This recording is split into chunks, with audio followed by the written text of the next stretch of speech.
के मेघों को बुलाया और बुला करके इंद्र कहते हैं जाओ, जाकर के इतना बरसो कि ब्रज में कोई जीवित ना बचे। मेघ आ गए और मेघ आकर के आकाश में गरजने लगे, बादल गरजने लगे, बिजलियां चमकने लगी, हाथी की सूंड के बराबर मोटी मोटी जल की धारा गिरने लगी। सारे के सारे ग्वाल बाल दौड़ करके गए, कन्हैया तुम्हारे कहे अनुसार हमने पूजा करी और उसका फल ये हुआ कि इंद्र इतना पानी बरसा रहा। अभी थोड़ी देर पहले की खबर, चित्रकूट में बड़े बड़े ओले गिर रहे। भगवान की कृपा है, हम लोग आनंद से कथा सुन रहे हैं। इंद्र भगवान ने मेघों को आदेश दिया, मेघ जल बरसाने लगे। ग्वाल वालों ने कहा कन्हैया क्या करें? कन्हैया बोले जिनकी पूजा करी है उन्हीं की शरण में चलो। सारे के सारे ग्वाल वाल आए हैं और ग्वाल वालों ने आकर के कन्हैया के साथ में गिरिराज जी को प्रणाम किया।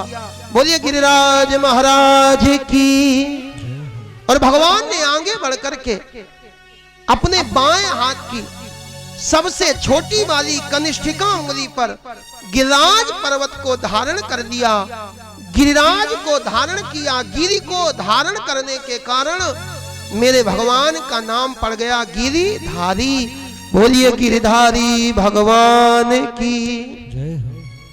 और भगवान गिरधारी बन करके गिरिराज पर्वत को उठा करके खड़े हैं। आकाश से जल बरस रहा है। गोपिकाएं कन्हैया को देखने लगी। एक गोपी बोली बहन चोरी के माल में बड़ी दम होती है, दम। ये कन्हैया हमारा माखन चुरा चुरा करके खाता और इसकी उंगली मुड़ नहीं रही।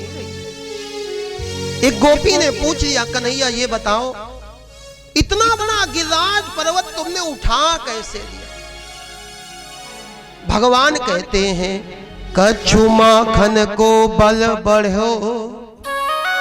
कुछ तो माखन का बल है और बाकी जो ग्वाल बाल लाठी लगाए हैं ना, कछु गोपन करी सहाय।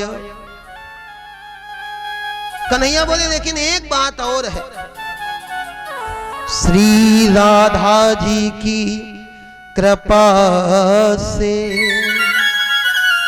कृपा किसकी है? बोले श्री राधा जी की कृपा से मैंने गिरिवर लियो उठाए। भगवान कहते हैं राधा रानी की कृपा। और जीवन में कन्हैया को पाना हो ना तो राधा रानी की कृपा बहुत आवश्यक है। बिना राधा के श्याम की कृपा मिलने वाली नहीं। वृंदावन में जाओगे ना तो कन्हैया कन्हैया नहीं, वहां तो राधा राधा कहना पड़ता। ये राधा है कौन?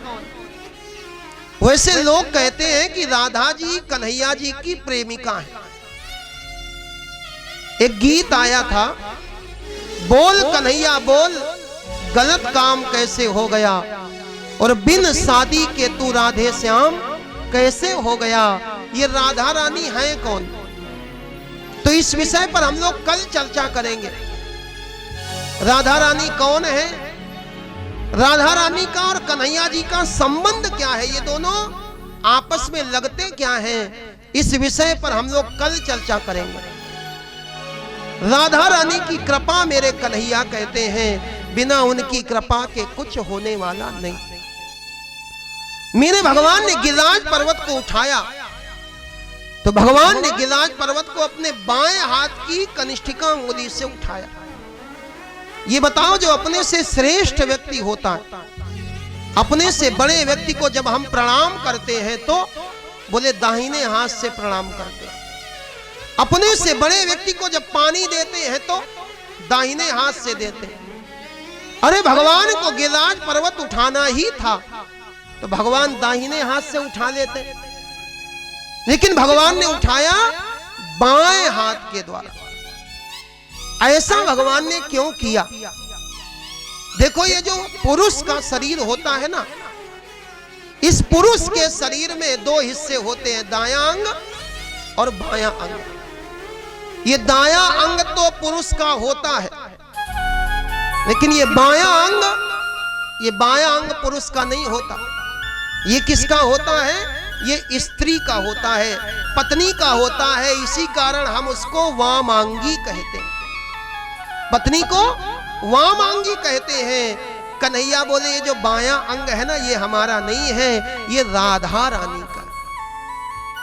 भगवान कहते हैं हम करते हैं कुछ भी तो वो राधा रानी की कृपा से ही करते हैं। संसार में हमने आपको बताया था सबका जोड़ा है जोड़ा। संसार अकेले नहीं चलता, संसार दो से चलता है। और भगवान भी दो रूपों में, एक है ब्रह्म और दूसरी है शक्ति। जब ब्रह्म और शक्ति दोनों होगी तभी मेरे भाई आपके जीवन की गाड़ी चल सकती है। आपने गाड़ी देखी होगी, गाड़ी में दो पहिए होते, एक है ब्रह्म और दूसरी है शक्ति।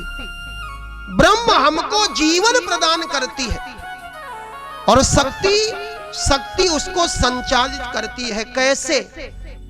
किसी बूढ़े व्यक्ति से कहो भैया आप कथा सुनने नहीं आते, तो वो कहता महाराज क्या करें, अब इन पैरों में शक्ति नहीं रह गई। मतलब पैर तो हैं लेकिन शक्ति नहीं रह गई। आंख तो है लेकिन आंखों में देखने की शक्ति नहीं रह गई।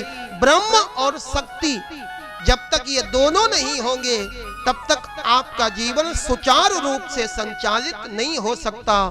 भगवान ने आज शक्ति का महत्व बताया, आज भगवान ने स्त्री का महत्व बताया, आज भगवान ने पत्नी का महत्व बताया। भगवान शिव में जो छोटी ई की मात्रा है, ये छोटी ई की मात्रा शक्ति का प्रतीक है। और शिव से अगर ये छोटी ई की मात्रा हटा दी जाए तो शिव भी 100 बन जाता है। ये जो पत्नी होती है ना, पत्नी का बड़ा महत्व है। और भैया पत्नी चाहे तो आपके घर को स्वर्ग बना दे, और पत्नी चाहे तो आपके घर को नरक बना दे। पत्नी चाहे तो समाज में आपका यश फैल जाए, और पत्नी चाहे तो समाज में आपकी नाक कटवा दे। एक सेठ जी और सेठानी ने कहा सेठ जी एक काम करो, हमको एक नया हार बनवा दो। सेठ जी ने कहा देवी अभी व्यवस्था नहीं है। सेठानी ने कहा देखो हार बनवाओ, अगर हार नहीं बनवाया तो हम तुम्हारी नाक कटवा देंगे। सेठ जी ने कहा जब हम तुमको घर के बाहर नहीं जाने देंगे तो तुम घर के अंदर बैठ के हमारी नाक कैसे कटवाओगी? सेठानी बोली सेठ जी हम चाहें तो घर के अंदर बैठे बैठे आपकी नाक कटवा दे, और हम चाहें तो घर के अंदर बैठे बैठे आपकी नाक बढ़वा दे। सेठ जी को भरोसा नहीं हुआ, अरे ये घर बैठे क्या करेगी। आई गई बात बीत गई। एक दिन सेठ जी के कई मित्र,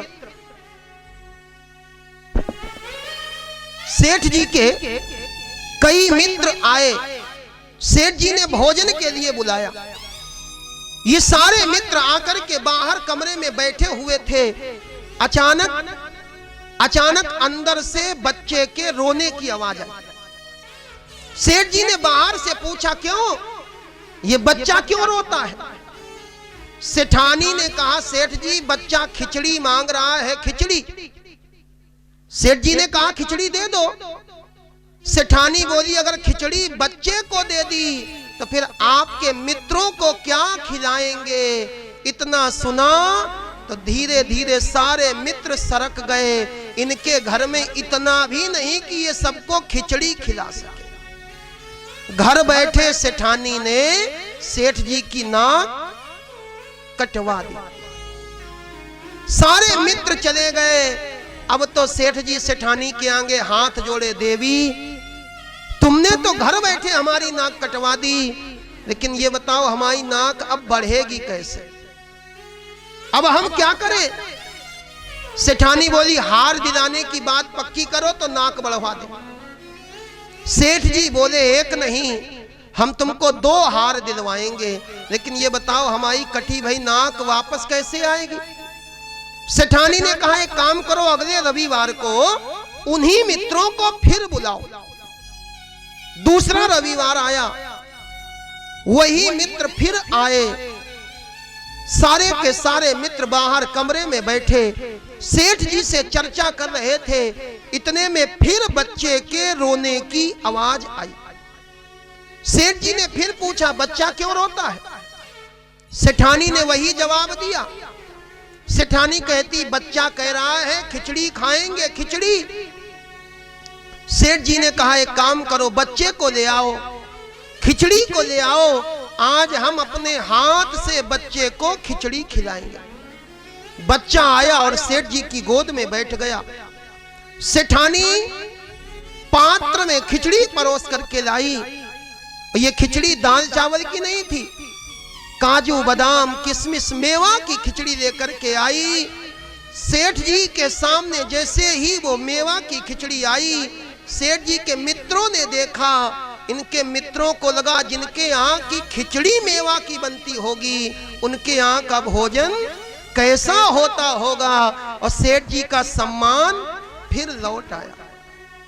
ये पत्नी चाहे तो आपका सर ऊंचा कर दे और पत्नी चाहे तो आपका सर नीचा कर दे। पत्नी का बड़ा महत्व है, स्त्री का शक्ति का बड़ा महत्व है, और भगवान ने शक्ति का महत्व बताया। आकाश से जल वर्षा, 7 दिन 7 रात तक जल वर्षा, लेकिन ब्रज मंडल में एक बूंद जल नहीं आया।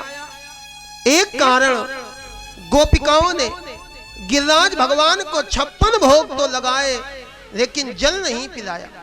जितना पानी बरसा सारा का सारा गिरिराज जी महाराज पान कर गए।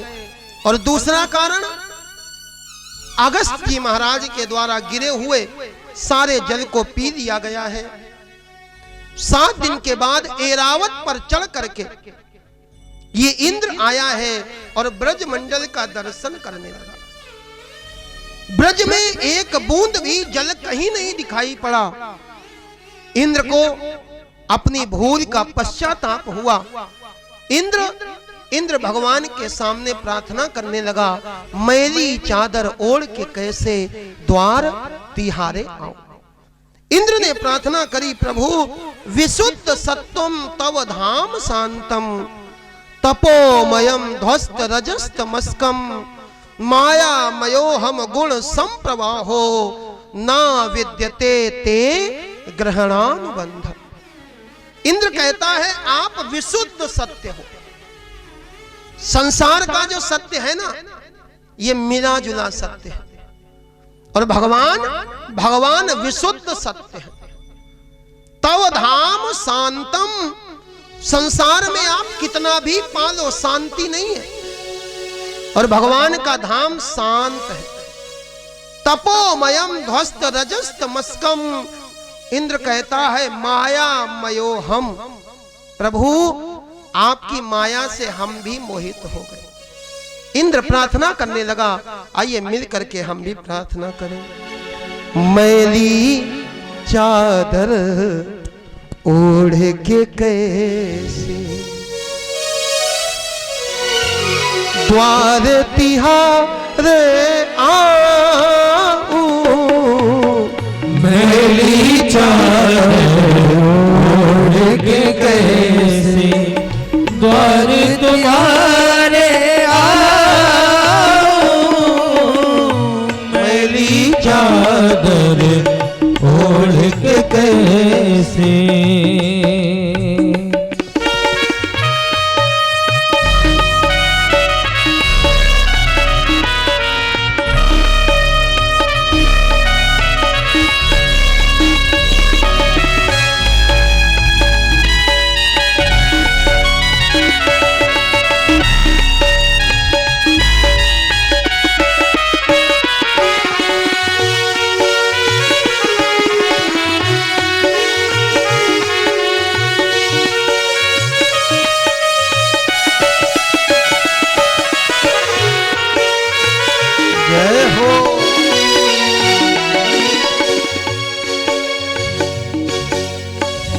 हे पावन परमेश्वर मेरे, हे पावन परमेश्वर मेरे, हे पावन परमेश्वर मेरे, हे पावन परमेश्वर मेरे।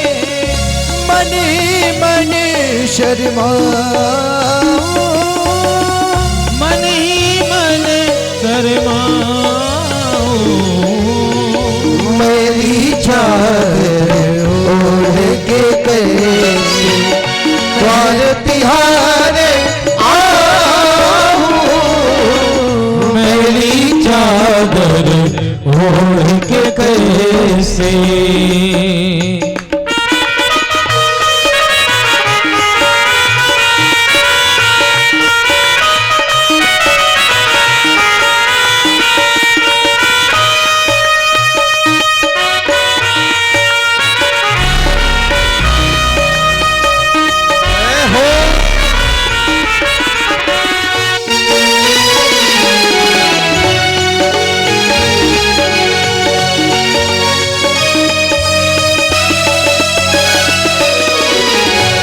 निर्मल देकर काया कर तुमने मुझको जग में भेजा, निर्मल देकर काया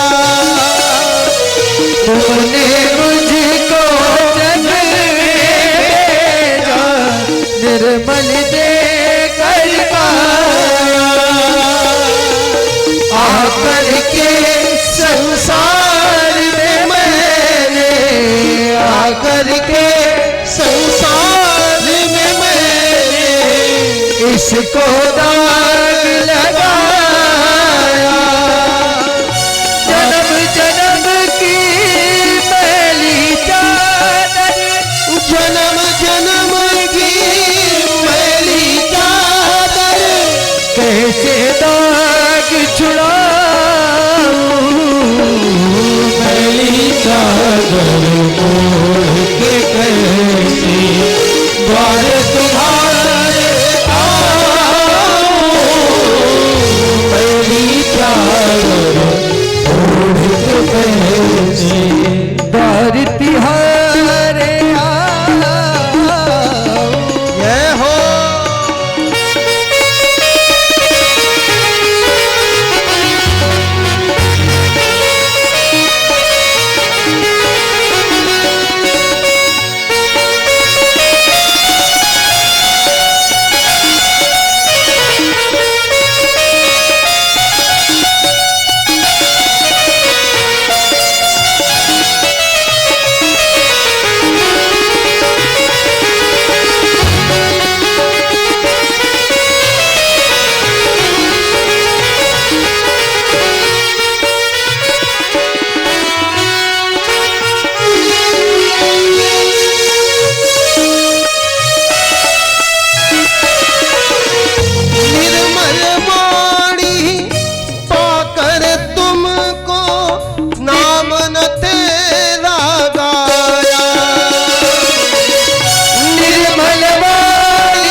मेरी चादर द्वारे तुम्हारे आओ, मेरी चादर द्वारे तुम्हारे आओ, मेरी चादर कैसे तिहार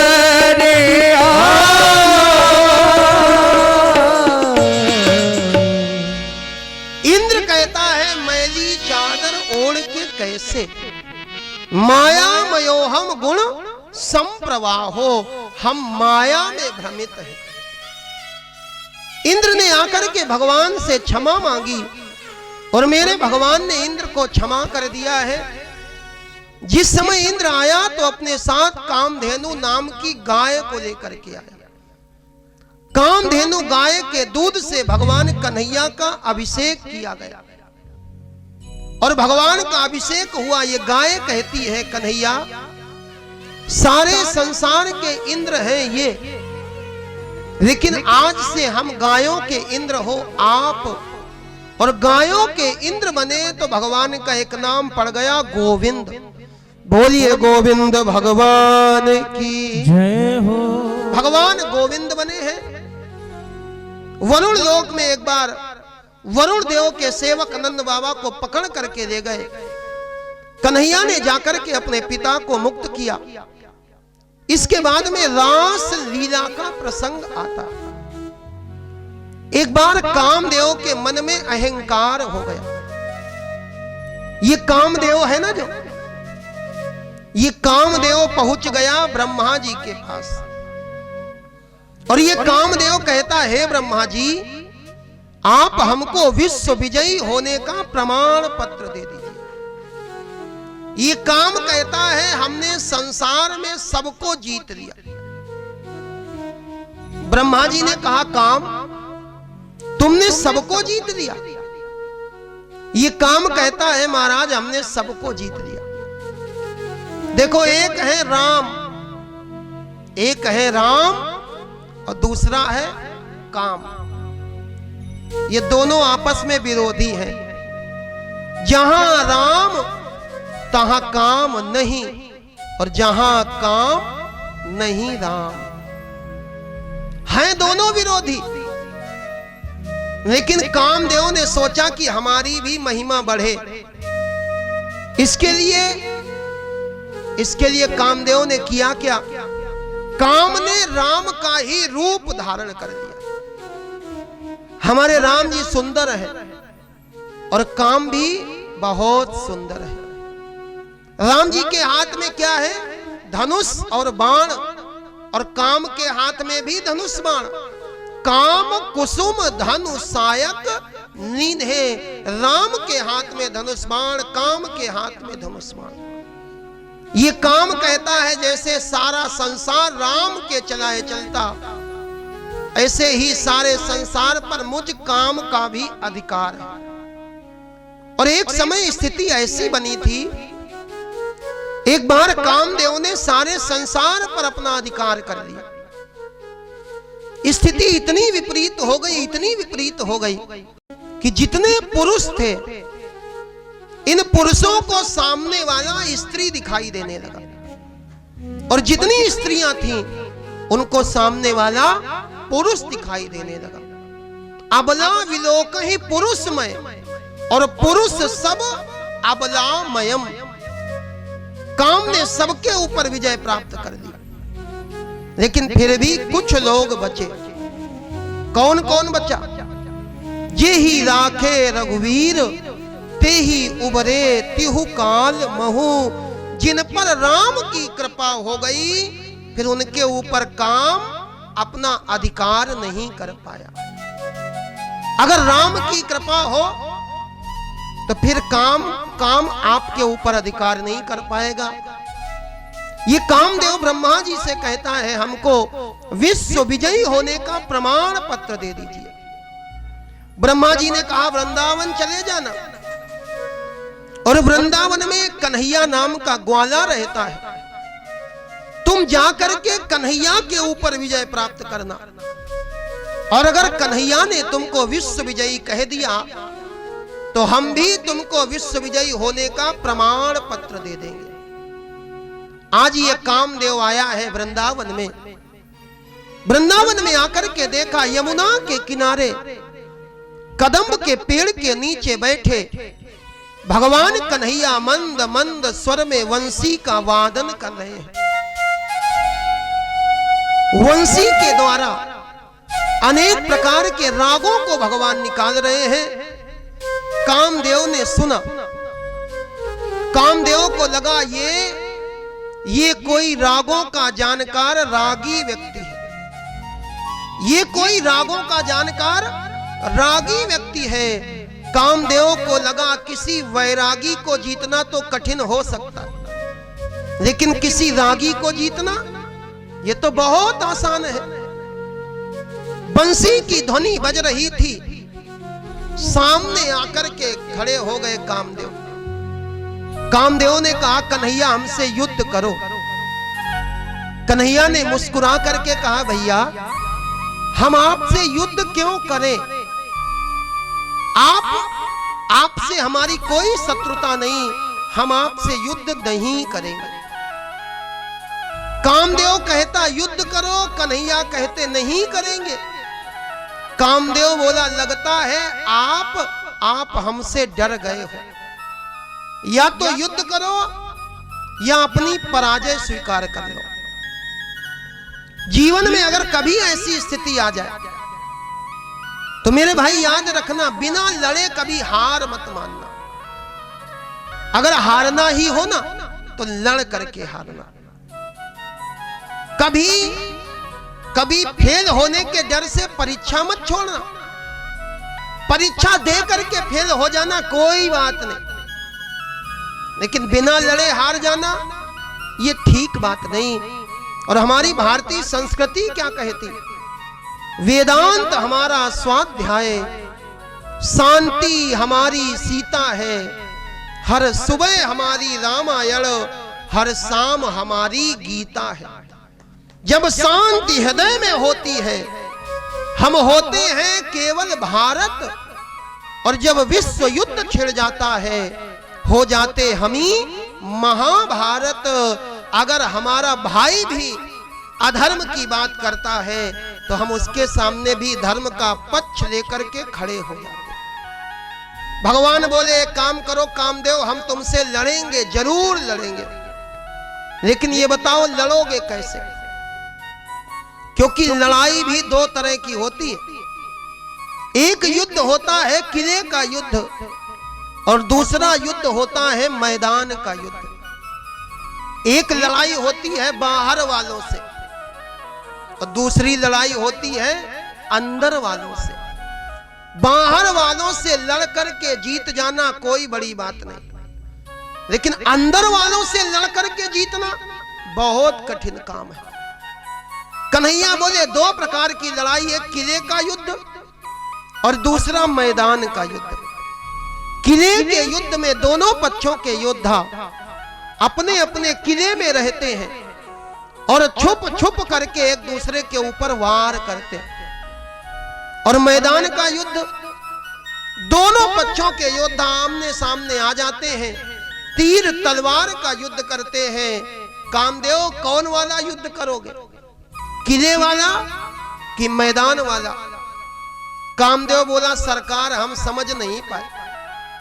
कन्हैया ने कहा, हम सारी इंद्रियों को एकाकार करके समाधि लगा करके बैठ जाएंगे, और उस समय अगर तुमने हमारी समाधि तोड़ दी तो हम पराजय स्वीकार कर लेंगे। ये है किले का युद्ध। और असंख्य असंख्य गोपिकाओं के साथ हम महारास रचाएंगे।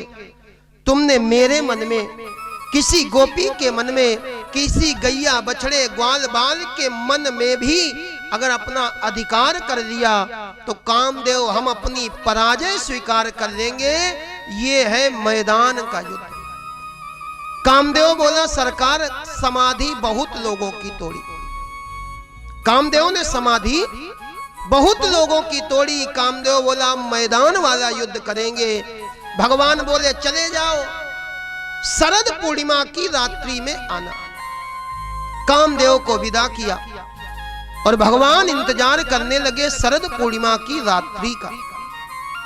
आज शरद पूर्णिमा की रात्रि आई और आज शरद पूर्णिमा की रात्रि का निर्माण मेरे भगवान ने स्वयं किया। इस रात्रि के पिता कौन है? भगवान अपिता रात्रि। इस रात्रि के पिता हैं भगवान। और भगवान ने वो नहीं बनाया जो शरद ऋतु में होना चाहिए। भगवान के मन में जो जो आता गया भगवान वही वही निर्माण करते गए। सरदोत्फुल्ल मल्लिका, आकाश से चंद्रमा अमृत की वर्षा करने लगा। कुमुद कल्हार मल्हार बेला चंपा चमेली जूही मालती गेंदा गुलाब के फूल खिलने लगे। विचरन्तु मनश्चक्रे, जो जो मन में आता गया भगवान बनाते चले गए। और सहारा किसका लिया? योग माया मुपाश्रिता, ब्रह्म ने शक्ति के द्वारा आज शरद पूर्णिमा की 6 महीने लंबी रात्र बनाई। यमुना के किनारे रमण रेती का निर्माण भगवान ने किया। और इतना करने के बाद आज भगवान ने अपनी बांसुरी उठाई। भगवान कहते हैं बांसुरी, जीवन भर हमने तुम्हारी सेवा करी, आज तक तुम हमारे किसी काम नहीं आई। बांसुरी ने कहा सरकार आपने हमारी क्या सेवा करी? भगवान कहते सबसे पहले तो हमने तुमको अपने हाथों के बिस्तर पर लिटाया, अपने ओठों की तकिया लगाई, बजाते समय अंगुली चला चला करके तुम्हारे पैर दाबे। हमने तो बहुत सेवा करी, लेकिन तुम हमारे किसी काम नहीं आई। बांसुरी बोली सरकार बताओ क्या करें?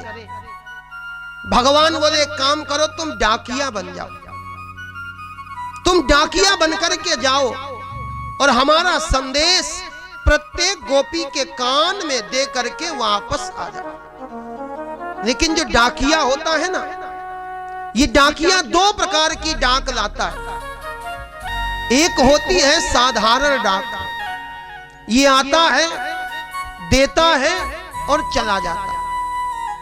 दूसरी होती है रजिस्टर्ड डाक, जब ये देता है तो साइन करवा देता है, मतलब कि हमने आपको दिया, ये बात पक्की हो गई। भगवान ने कहा बांसुरी तुम जाओ, जा करके हमारा संदेश दो और उसके बाद साइन के रूप में उन गोपिकाओं का मन ही हमारे पास में लेकर के आ जाना।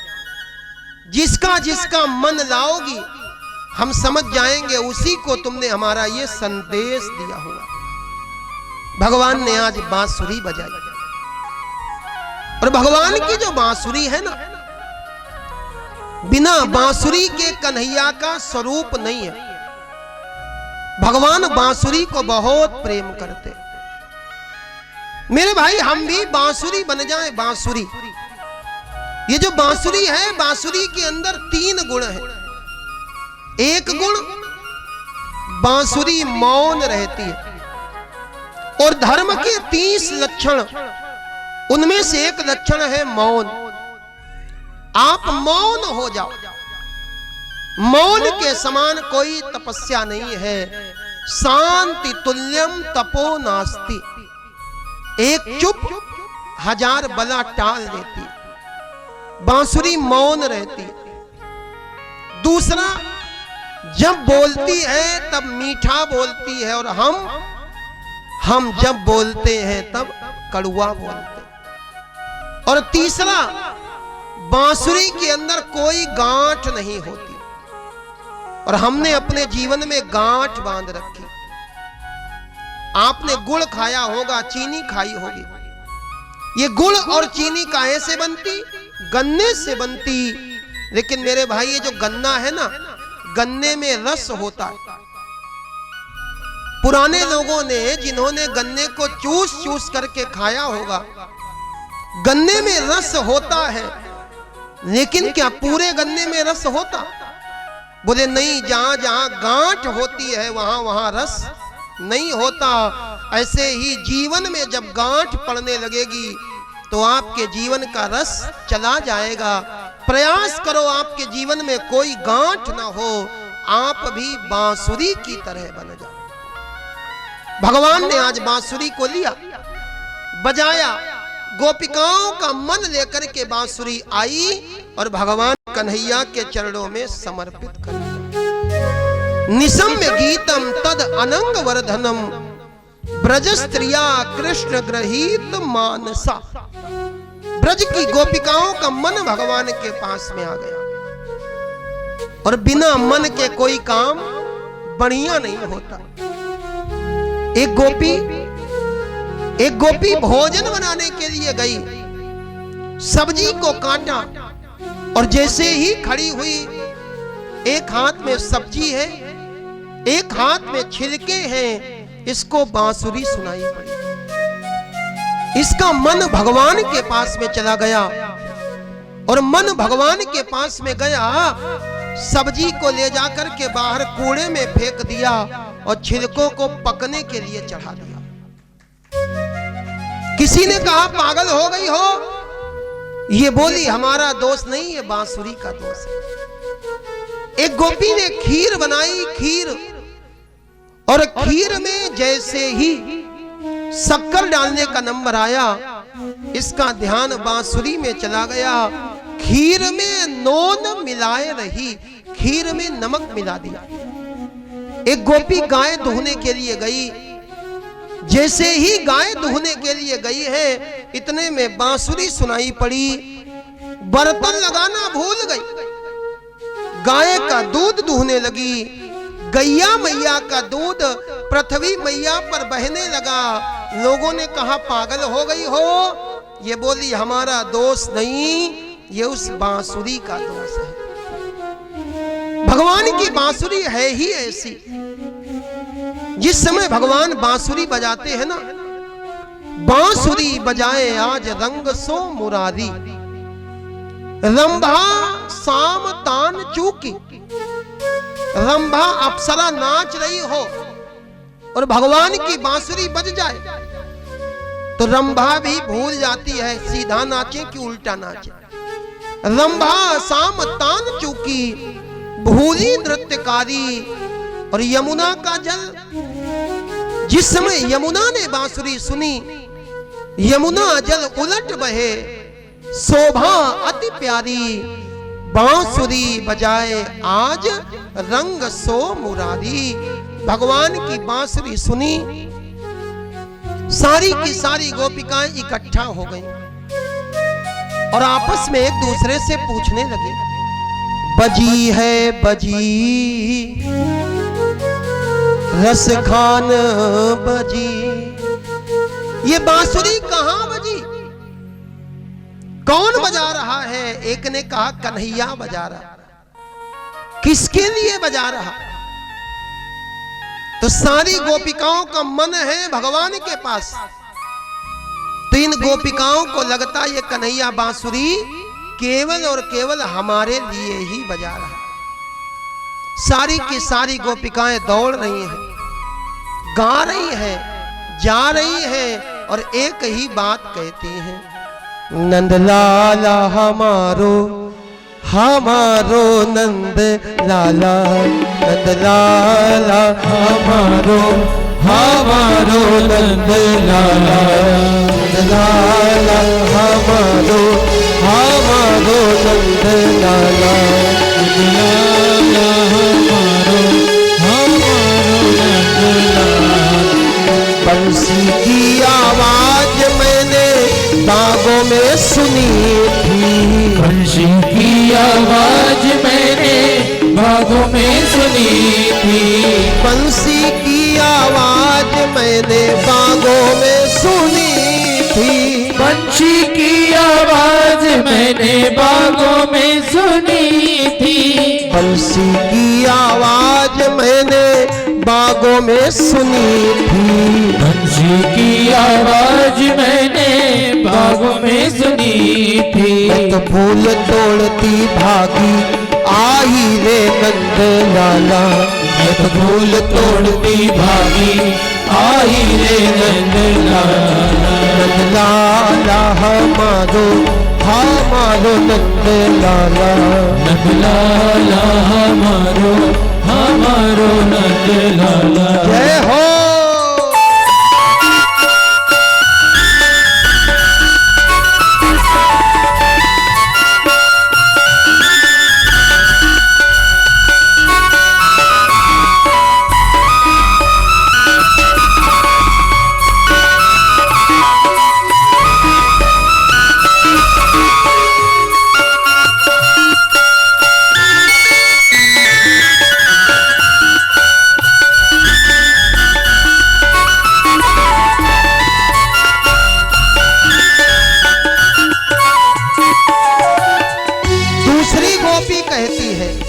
बंसी की आवाज मैंने रसोई में सुनी थी।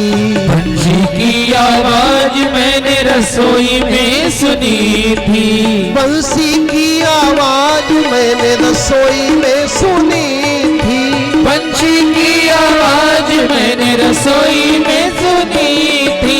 तो घर छोड़ के भागी आई रे नंद लाला। नंद लाला हमारो हमारो नंद लाला। नंद लाला हमारो हमारो नंद लाला। जय हो।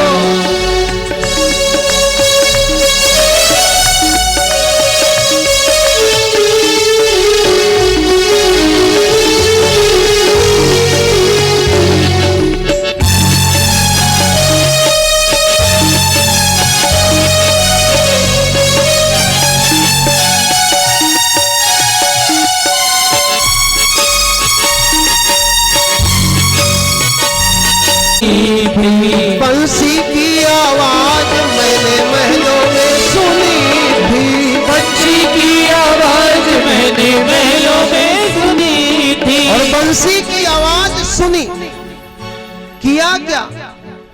मैंने रोवत छोड़े लाला आई रे नंद लाला।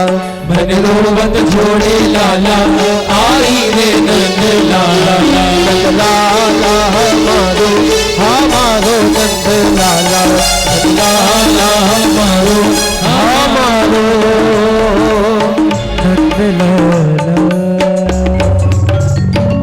सारी की सारी गोपिकाएं दौड़ते हुए पहुंच गईं यमुना के किनारे, जहां पर भगवान बांसुरी बजा रहे थे। गोपिकाओं ने भगवान को देखा और भगवान ने गोपिकाओं को देखा। मेरे भगवान ने बांसुरी रख दी और हाथ जोड़ करके खड़े हो गए। स्वागतम भो महाभागा। हे गोपिकाओं, आपका स्वागत है। प्रियम किम करवाणि वा ब्रजस्य नामयम कच्चिद ब्रूता गमन कारणम। आपके आने का कारण क्या है? भगवान ने कहा गोपिकाओं, आप महाभाग्यशाली हो, स्वागत है, लेकिन ये बताओ यहां आई क्यों हो? सारी गोपिकाओं ने सर नीचे कर दिया, नेत्रों से आंसू बहने लगे, दाहिने पैर के अंगूठे से पृथ्वी को कुरेदने लगी। इन गोपिकाओं को लगा कन्हैया, एक तो बांसुरी बजा करके तुमने बुलाया और उसके बाद में पूछ रहे हो आई क्यों हो? सारी गोपिकाएं कुछ बोल नहीं पाई। भगवान ने इन गोपिकाओं को पतिव्रत धर्म का उपदेश कर दिया। भगवान कहते, गोपी सुनो, स्त्री के लिए उसका पति ही परमेश्वर होता है। स्त्री के लिए एक ही धर्म, एक व्रत नेमा, काय वचन मन पति पद प्रेमा। स्त्री को चाहिए कि वो मन वाणी और कर्म के द्वारा अपने ही पति की सेवा करे। वैसे पति अच्छा मिले तो सेवा करे, लेकिन अगर पति गड़बड़ मिल जाए तब चाहे जैसा मिले।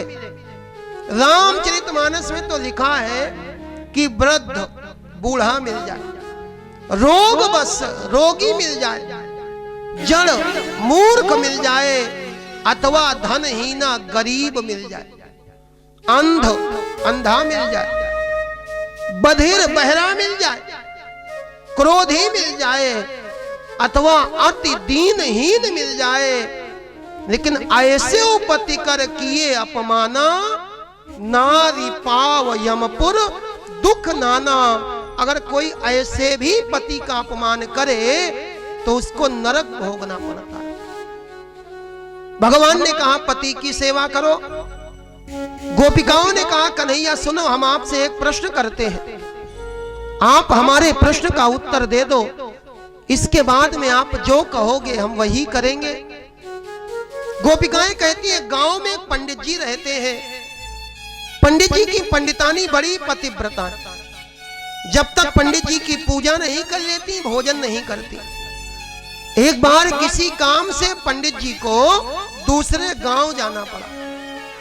पंडित जी जाने को तैयार हुए, पंडितानी रोने लगी, प्रभु आप चले जाओगे, हम किसकी पूजा करेंगे, किसको भोग लगाएंगे, हम भूखे मर जाएंगे।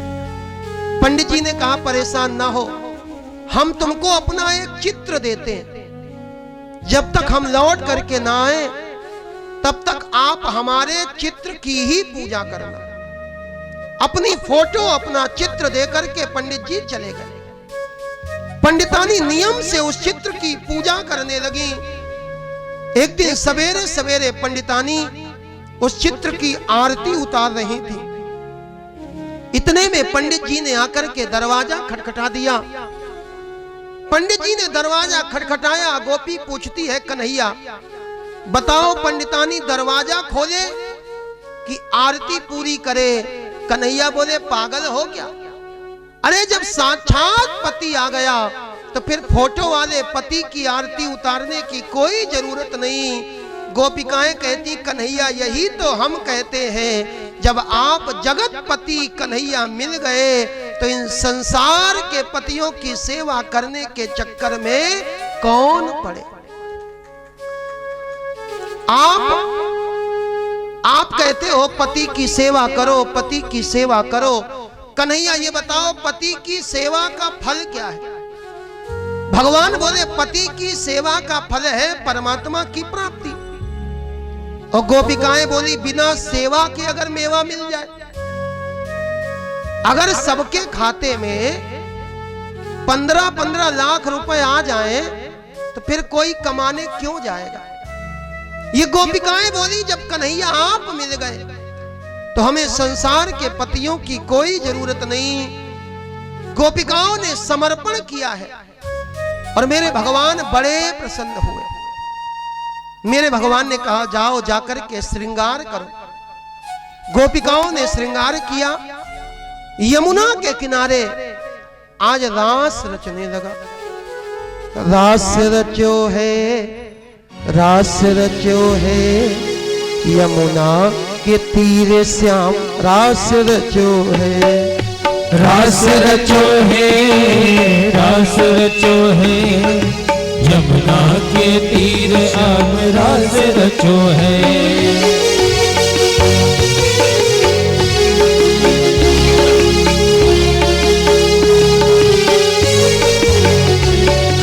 राधा नाचे कृष्ण नाचे, नाचे गोपीजन।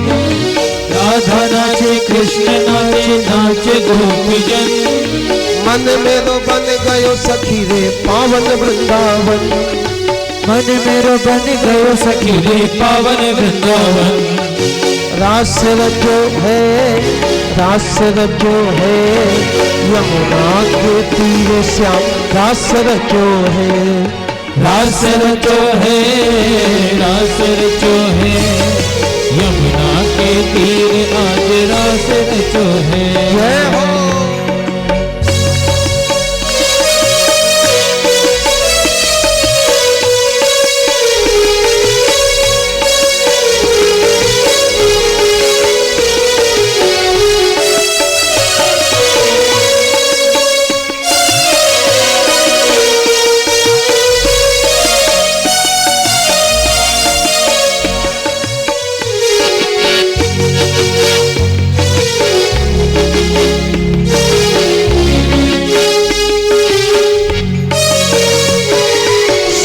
नाचे चंदा नाचे, नाचे तारागण। सूरज नाचे चंदा नाचे, नाचे तारागण। मन मेरो बन गयो सखी रे पावन वृंदावन। मन मेरो बन गयो सखी रे पावन वृंदावन। सूरज नाचे चंदा नाचे, नाचे तारागण। सूरज नाचे चंदा नाचे, नाचे तारागण। मन मेरो बन गयो सखी रे पावन वृंदावन। मन मेरो बन गयो सखी रे पावन वृंदावन। रास रचो है, रास रचो है, यमुना के तीरे श्याम रास रचो है।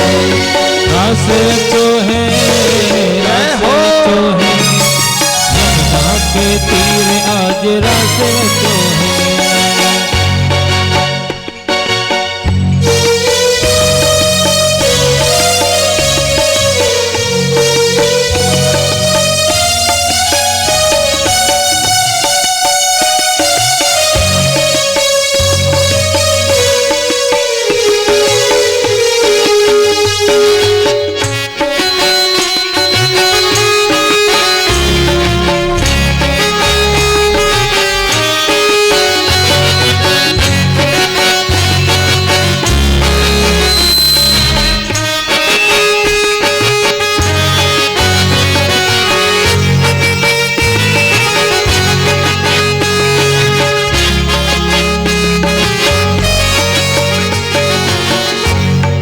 ब्रह्मा नाचे शंकर नाचे नाचे नंदी संग। ब्रह्मा नाचे शंकर नाचे नाचे नंदी संग। ब्रह्मा नाचे शंकर नाचे नाचे नंदी संग। ब्रह्मा नाचे शंकर नाचे नाचे नंदी संग। मन मेरो बन गयो सखी रे पावन वृंदावन। मन मेरो बन गयो सखी रे पावन वृंदावन। रास रचो है रास रचो है यमुना के तीर श्याम रास रचो है। रास रचो है रास रचो है यमुना के तीर श्याम रास रचो है। जय हो।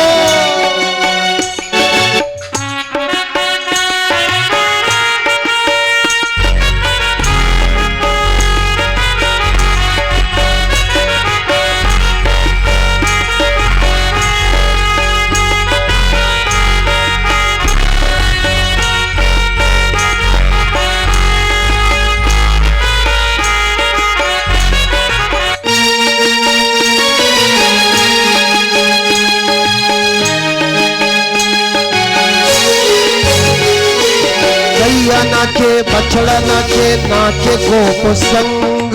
भैया नाचे बछड़ा नाचे नाचे गोप संग। ऋषि मुनि संत नाचे नाचते महंत। ऋषि मुनि संत नाचे नाचे देव महंत। मन मेरो बन गयो सखी रे पावन वृंदावन। मन मेरो बन गयो सखी रे पावन वृंदावन। रास रचो है रास रचो है यमुना के तीर श्याम रास रचो है। रास रचो है रास रचो है यमुना के तीर श्याम रास रचो है। रास रचो है रास रचो है यमुना के तीर श्याम रास रचो है। रास रचो है रास रचो है यमुना के तीर श्याम रास रचो है। रास रचो है रास रचो है यमुना के तीर श्याम रास रचो है। रास रचो है रास रचो है यमुना के तीर श्याम रास रचो है। भगवान रास रचाने लगे। सारी गोपिकाओं को लगता है कन्हैया हमारा ही हाथ पकड़े। इन गोपिकाओं के मन में भाव आया संसार में सबसे सुंदर हैं हम, जिस कारण भगवान ने हमारा हाथ पकड़ा। गोपिकाओं के हृदय में आया अभिमान और जैसे ही आया अभिमान भगवान हो गए अंतर ध्यान, रास बंद हो गया। अभी तक गोपी कन्हैया का हाथ पकड़े थी और अब गोपी के हाथ में गोपी का ही हाथ आ गया। सारी की सारी गोपिकाएं अभी तक नाच रही थी और सारी की सारी गोपिकाएं अब रोने लगी। गोपिकाएं रो रही हैं और भगवान को बुलाने लगी, भगवान को खोजने लगी। और भगवान कहां मिलते हैं? 4 स्थान जहां पर भगवान नित्य निवास करते हैं। रामस्य नाम रूपम चा नीलाधाम परात्परम एतद चतुष्टये नित्यम सच्चिदानंद विग्रहम। नाम में, रूप में, लीला में और धाम में, इन 4 में भगवान का नित्य निवास है। आप एक में भी निष्ठा कर लो तो भगवान आपको मिल जाएगा। गोपिकाओं ने पहले नाम का सहारा लिया, आंखों से आंसू बह रहे हैं, गोपिकाएं रोती जा रही हैं लेकिन गाती जा रही हैं। रोते हुए कहने लगी, राधा राधा कृष्ण राधा कृष्ण राधा राधा राधा कृष्ण राधा कृष्ण राधा।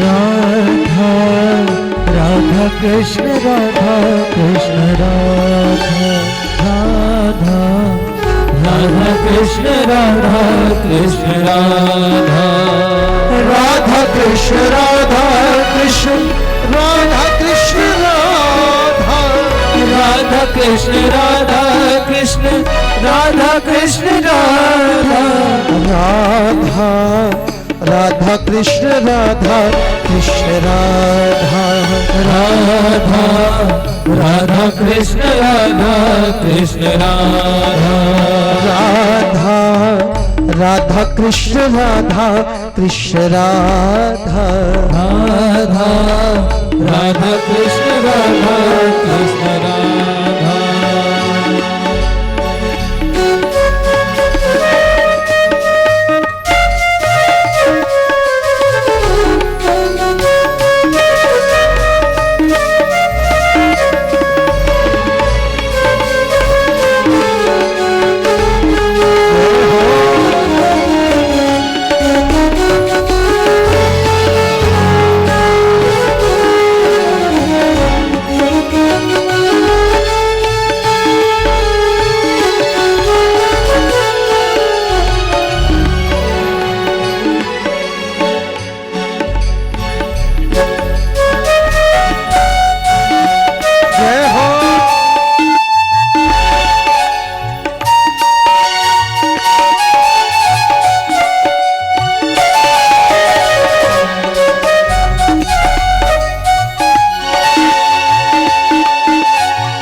रोते रोते प्रश्न करने लगी, मोहन बोलो कब आओगे, मोहन बोलो कब आओगे, माधव बोलो कब आओगे, माधव बोलो कब आओगे, कब वीणा की झनकारों पर, कब वीणा की झनकारों पर कोई मधुर गीत बन छाओगे, कोई मधुर गीत बन छाओगे। ये प्यार भरा दिल रोता है, ये प्यार भरा दिल रोता है, असुवन की माल पिरोता है, असुवन की माल पिरोता है, अंधियारी सुनी कुंजों में, अंधियारी सुनी कुंजों में, ये हर पल तुमको तकता है, ये हर पल तुमको तकता है, हंसते इठलाते प्यार भरे, हंसते इठलाते प्यार भरे, मोहन बोलो कब आओगे,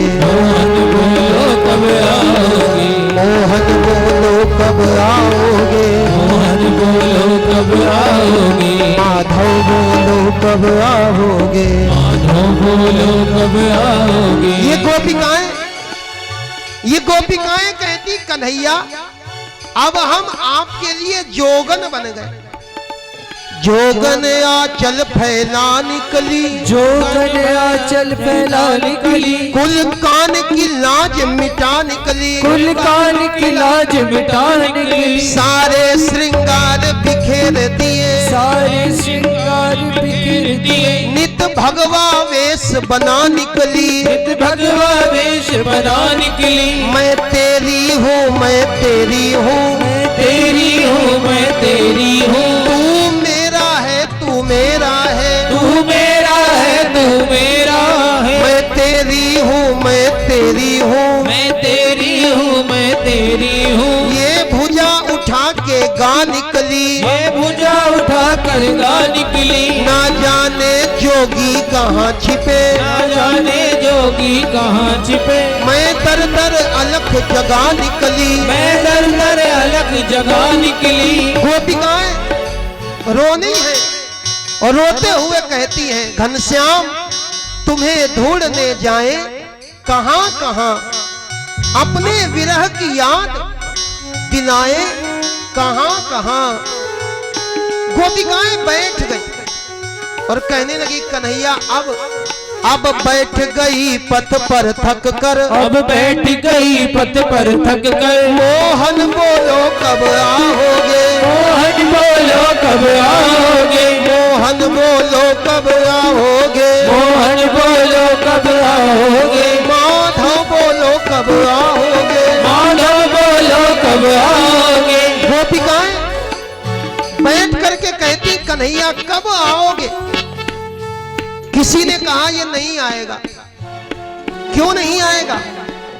क्योंकि भगवान का नाम है नंद नंदन, और बोले भगवान का नाम है नंद नंदन। आदौ नकारा परतौ नकारा, आगे भी ना और पीछे भी ना, ये कन्हैया आने वाला नहीं। लेकिन गोपी बोली भरोसा है, भगवान आएंगे। और भगवान आए, किसके लिए आए? मीरा के गिरधर लाल सही, मीरा के गिरधर लाल सही। मीरा के प्रभु गिरधर नागर, मीरा के लिए भगवान गिरधारी बन करके आए। मीरा के गिरधर लाल सही, मीरा के गिरधर लाल सही। गोपिन के मदन गोपाल सही, गोपिन के मदन गोपाल सही। भगवान के भक्त हुए नरसी, नरसी की बेटी रामा, रामा का भात भरने के लिए मेरे भगवान सांवरिया सेठ बने हैं। और भगवान ने जाकर के भात भरा, नरसी के सावल सेठ सही, नरसी के सावल सेठ सही। यशोदा मैया के लाल सही, यशोदा मैया के लाल सही। तुम सूरदास के श्याम सही, तुम सूरदास के श्याम सही। तुलसी के राम कृपाल सही, तुलसी के राम कृपाल सही। गोपिकाएं आज भगवान का कीर्तन कर रही हैं, नाम गा रही हैं, आंखों से आंसू निकल रहे हैं। एक आंख से आंसू निकलता तो कहती है राधा, और दूसरा आंसू निकलता तो कहती है कृष्ण। राधा राधा कृष्ण, राधा कृष्ण, राधा राधा राधा कृष्ण, राधा कृष्ण, राधा राधा राधा कृष्ण, राधा कृष्ण, राधा।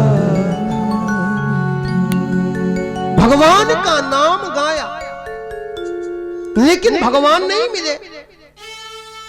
रोती हुई गोपिकाएं भगवान के रूप का ध्यान करने लगी। भगवान का रूप कैसा है? बाहुम प्रियासाम उपधाय गृहीत पद्मो, रामानुजस्तुलसिका कलिकुलैर मदान्धे। भगवान के गले में कमल की माला पड़ी है, भगवान के मस्तक पर रामानंदी तिलक लगा हुआ है। गोपिकाएं भगवान के रूप का ध्यान करती हुई एक दूसरे से पूछने लगी, सिर मोर मुकुट रंग काला, किसी ने मेरा श्याम देखा। सिर मोर मुकुट रंग काला, किसी ने मेरा श्याम देखा। सिर मोर मुकुट रंग काला, किसी